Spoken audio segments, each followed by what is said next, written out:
2B2T, the oldest anarchy server in Minecraft, has just spent the past 4 weeks in complete turmoil.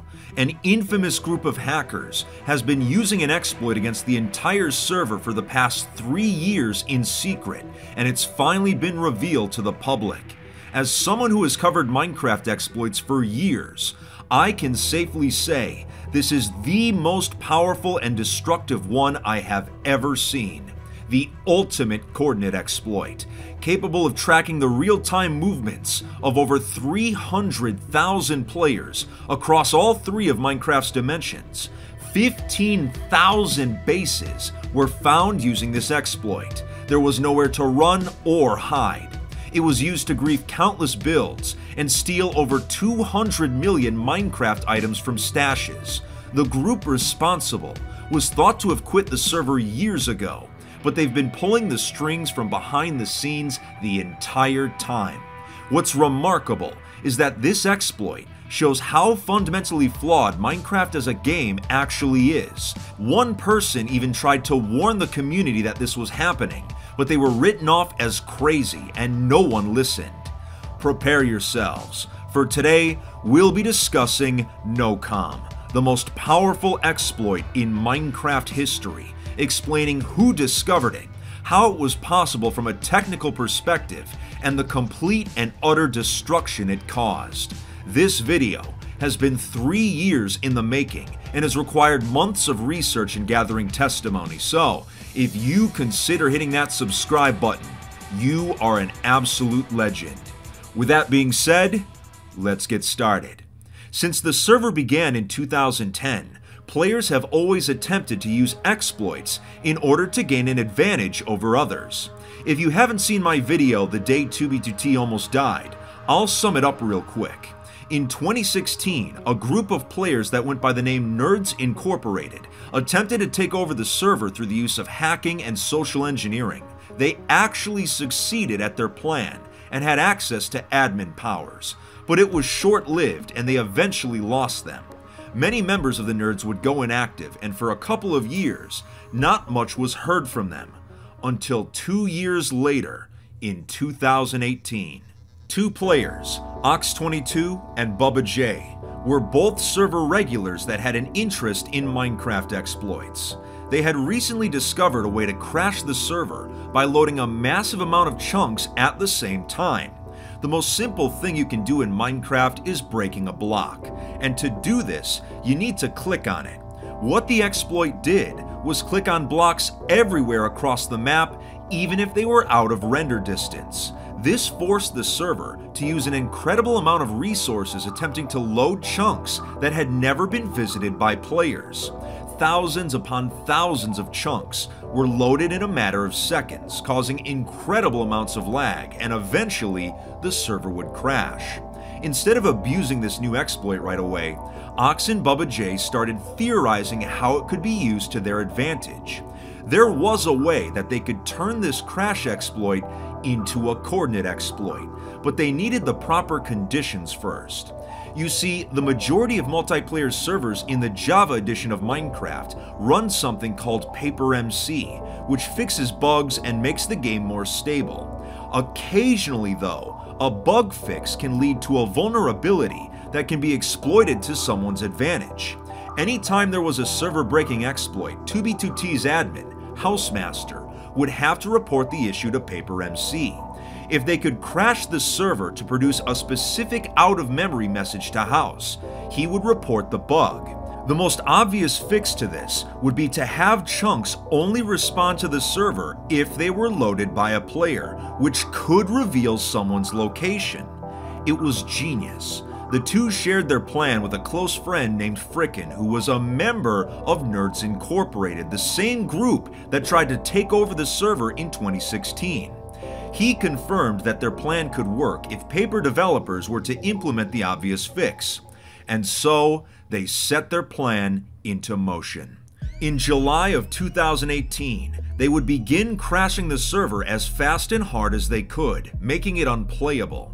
Each crash would notify House that players were attempting to click blocks out of render distance, and it was causing the server to go haywire.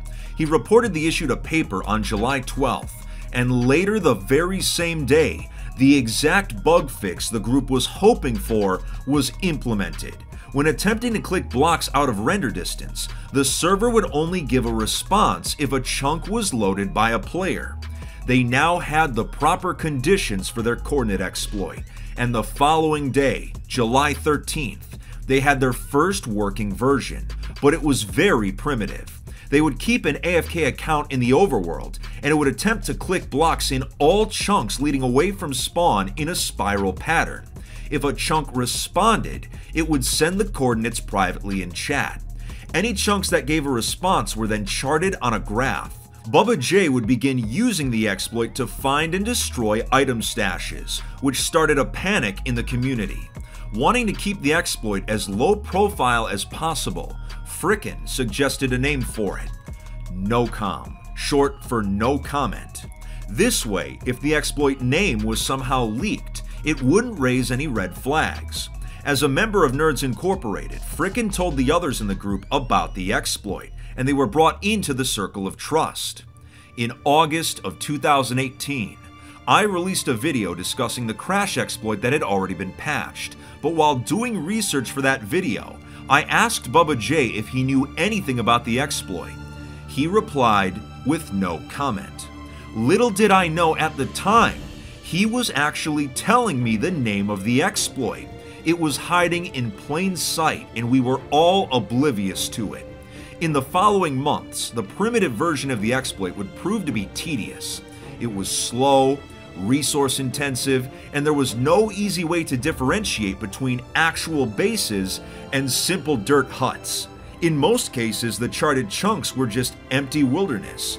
There was also no easy way to tell which specific player was in the loaded chunks.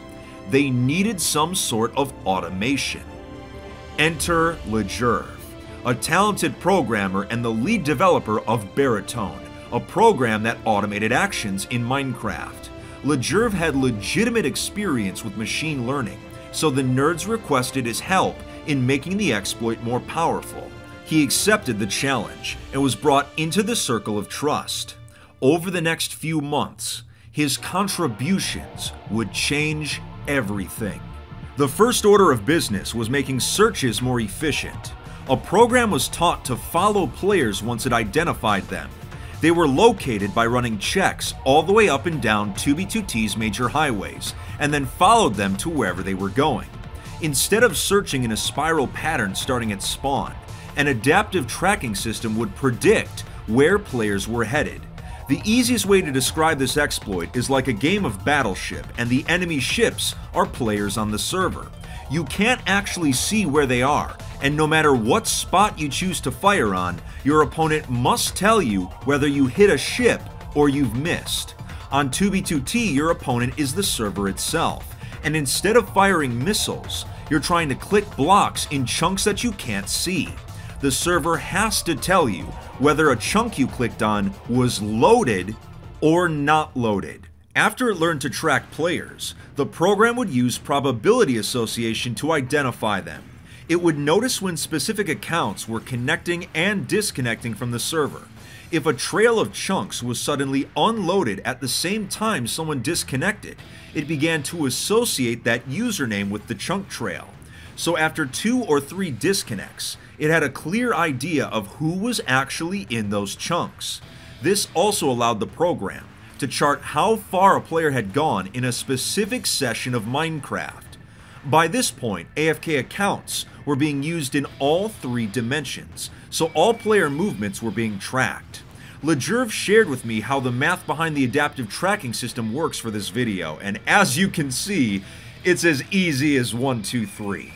From there, the program was taught to search all incoming chunk information for unnatural blocks, such as shulkers, stained glass, beacons, multiple chests, etc. If these blocks were found, the program would then recreate the chunks in a separate instance of Minecraft. What you are looking at is an actual 2B2T base being reconstructed in real time. The program has identified these chunks as a legitimate base. It's taking the block information and comparing it to what should be there on 2B2T seed, which is publicly known. After running the check, It then displays what is different. Once the process is complete, the world download is automatically stored on a separate database. This feature effectively gave the nerds a form of spectator mode and allowed them to see what was happening in any loaded chunks on the server. Here, you can see an after-the-fact visualization made from years-old data collected on the average base. This one is named Electric Boogaloo. You can see how it starts from nothing, just a few random checks per chunk. Then it grabs and explores areas that are likely to be part of the build. It even goes back and rechecks sections periodically to see if any changes have been made. With all of these adaptive programming changes, Lejerv would combine them with the nerd's original exploit. What happened next was nothing short of incredible.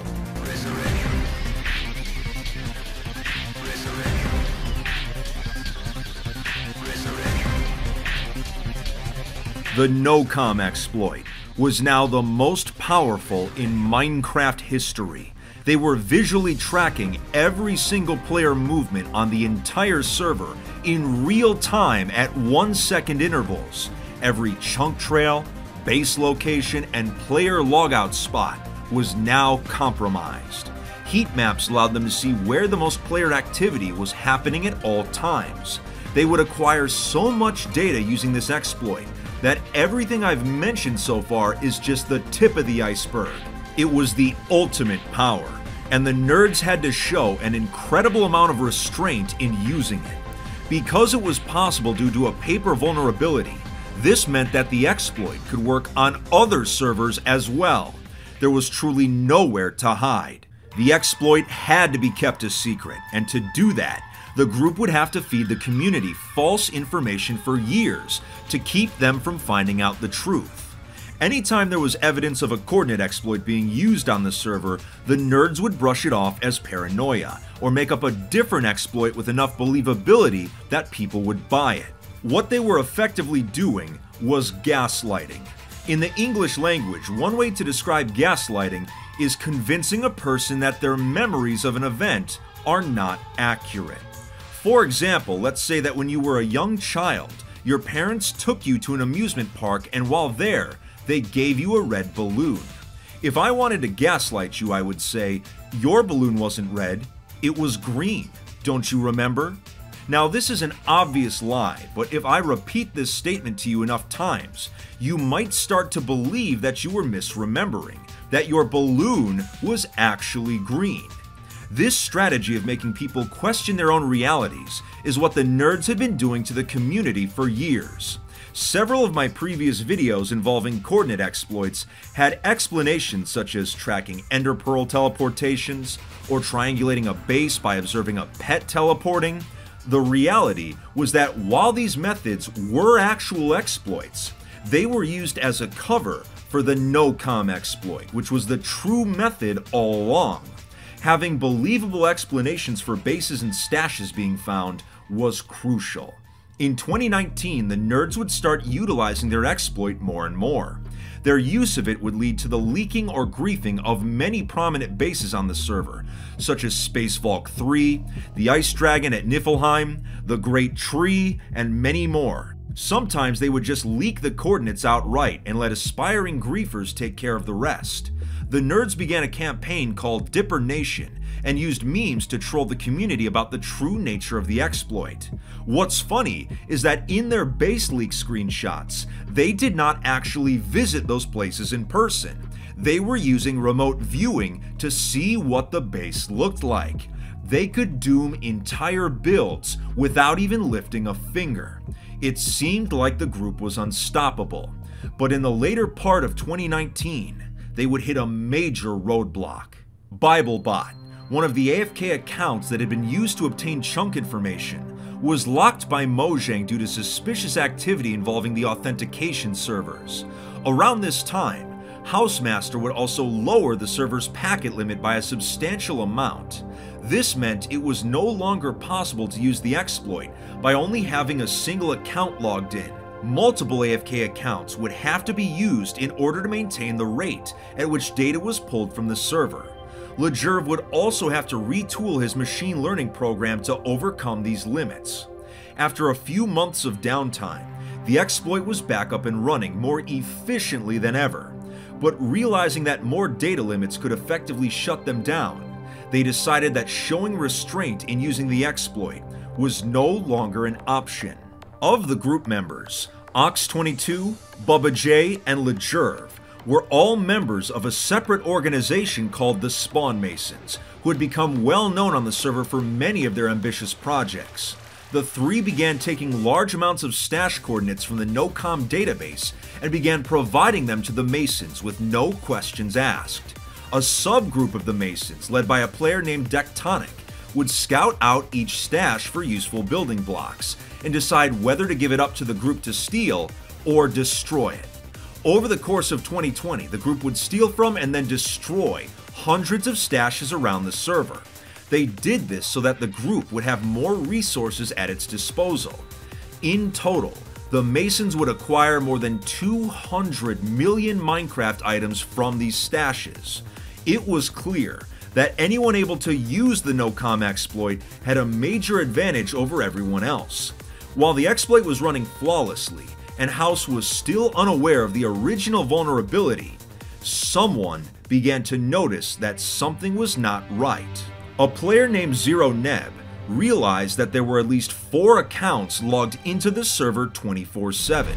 Being able to stay online without getting AFK kicked is very hard, so multiple accounts doing it instantly raised a red flag. ZeroNeb began to suspect that the accounts were being used for an exploit of some kind, and he started inquiring about it. His original messages to the nerds had been ignored, but upon mentioning the AFK accounts, he was surprised to see them respond.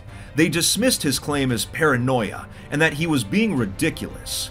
ZeroNeb would attempt to bring these findings to the attention of the greater community, but he was either ignored or laughed at. The nerds would actually program one of their AFK accounts to randomly message Neb with random strings of Morse code from time to time, fueling his paranoia to all-time highs. The nerds would spend the rest of 2020 trolling ZeroNeb, raiding stashes, and continuing to expand their database of locations.